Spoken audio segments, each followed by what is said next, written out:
Okay, so this is the solution for problem Nilsson, Riedel, 9th edition, electric circuit problem, chapter 8 problem number 14. And in this problem, we're given a parallel connected RLC circuit with capacitance of 125 nanofarads, inductance of 8 henries, and resistance of 5 kilo ohms. And we have initial conditions of 30 volts and initial current through the inductor to be 6 milliamps. And with that, we're supposed to find a general equation for the voltage. We need to find the first 3 values of T for dV dt is equal to 0.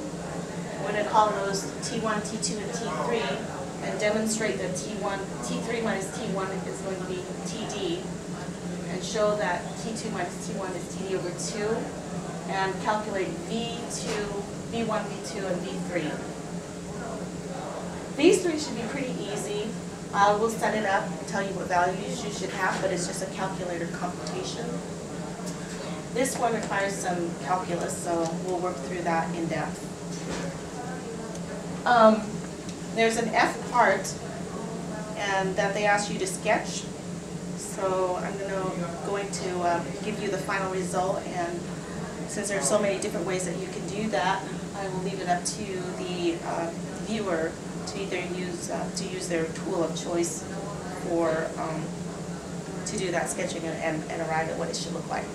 Sorry, you guys, I have to put a timer on this because YouTube has a time limit, and I need a reminder of when to start and start the next segment.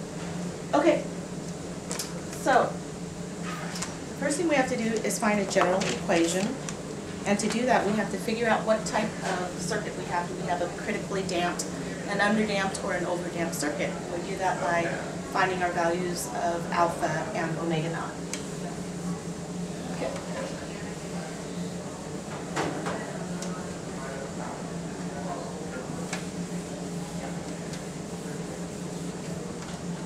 Okay, so first we have to calculate the values alpha and omega naught. And alpha is going to be 1 over 2 RC. And that's going to be 1 over 2 times 5 kilo ohms and 125 nanofarads.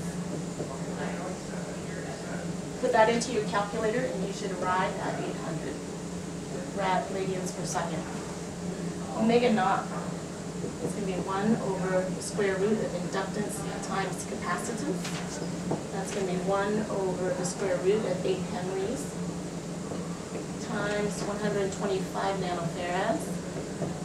Put that in your calculator and you should come up with 1,000. So this is a case where we have alpha is less than omega naught. So the type of response that we're looking at is an underdamped circuit. So we use the general equation for an underdamped circuit.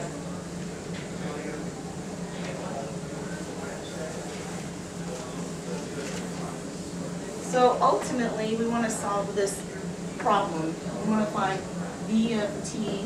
It's going to take this form.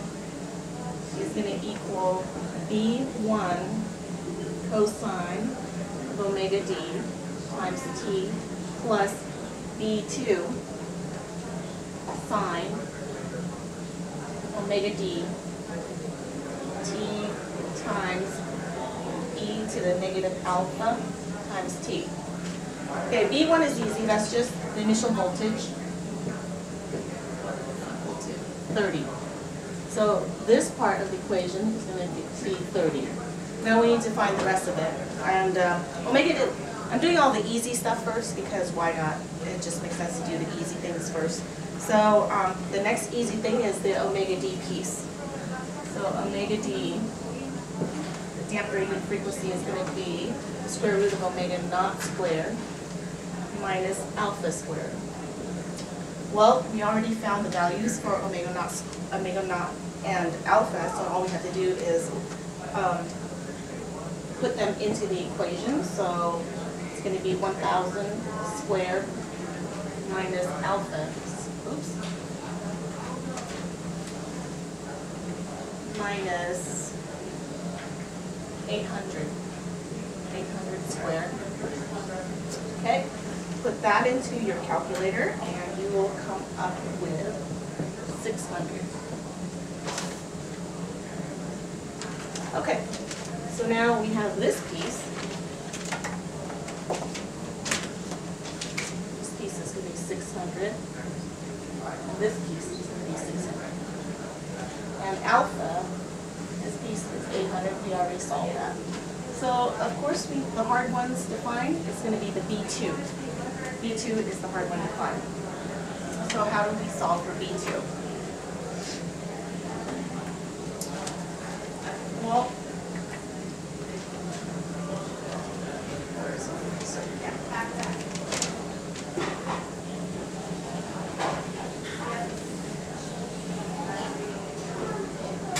okay, so B2 is going to be dV 0 plus dt is equal to negative alpha B1 plus omega dV2. Okay, so we have to find dV dt because right now we have, this is not known, we know this, we know this, we know this, we don't know this, we don't know that, so we have to somehow, we have to find this information. And to do that, we're going to look at the circuit and apply KCL. So originally our circuit looks like this. Inductor current, resistor current. We know the voltage is 30.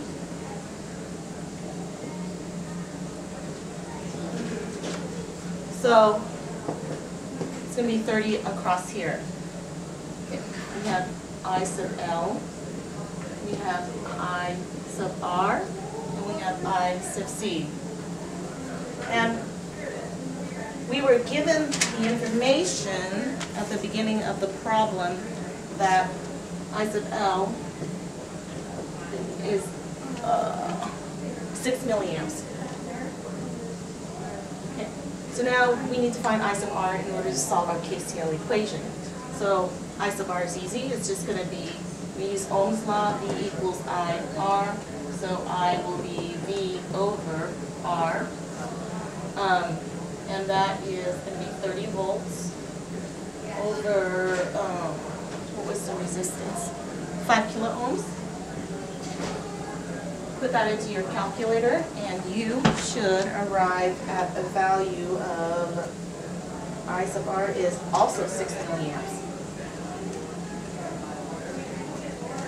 So we have 6 milliamps and 6 milliamps. We have everything we need to solve for I sub C.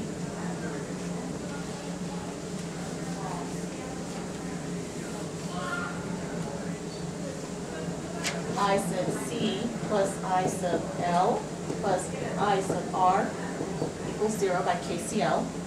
Therefore, I sub C will be minus I sub L minus I sub R.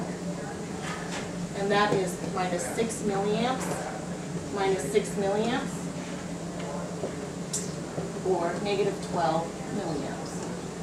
Okay, so we have our initial D change in current right on the capacitor right after this at time 0, right after time 0 starts. So now we have all the information that we need to find B2. Put the 12 milliamps here.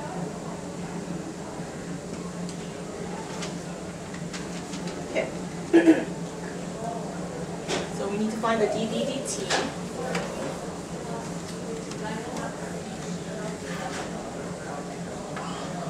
The equation for current across the capacitor is I sub C is equal to C capacitance times dV dt. This is what we want. So dV dt is going to be initial current through the capacitor divided by the capacitance.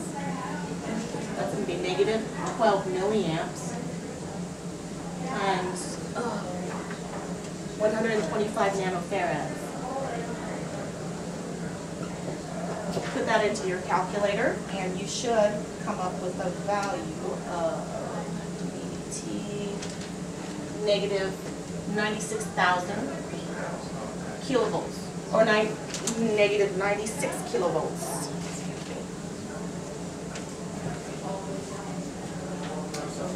Negative 96 kilovolts.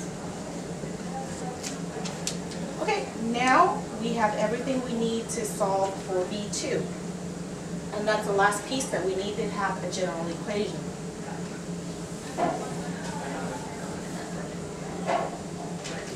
So, dV dt, oops, di dt, di dt is going to be negative alpha V1 plus omega d V2. Okay. Now we just plug in the variables we already solved for. We have, this is going to be 96,000, negative 96,000. Is equal to negative 800. That's our alpha value. V1 was 30, the initial voltage, plus omega d was 600, V2.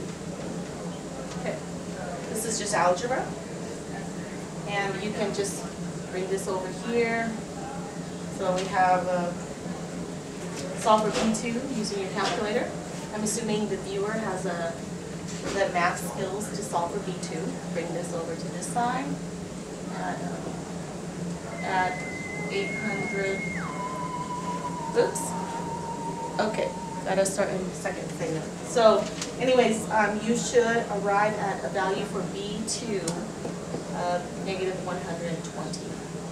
Okay. All right. So now we have V2 is negative 120.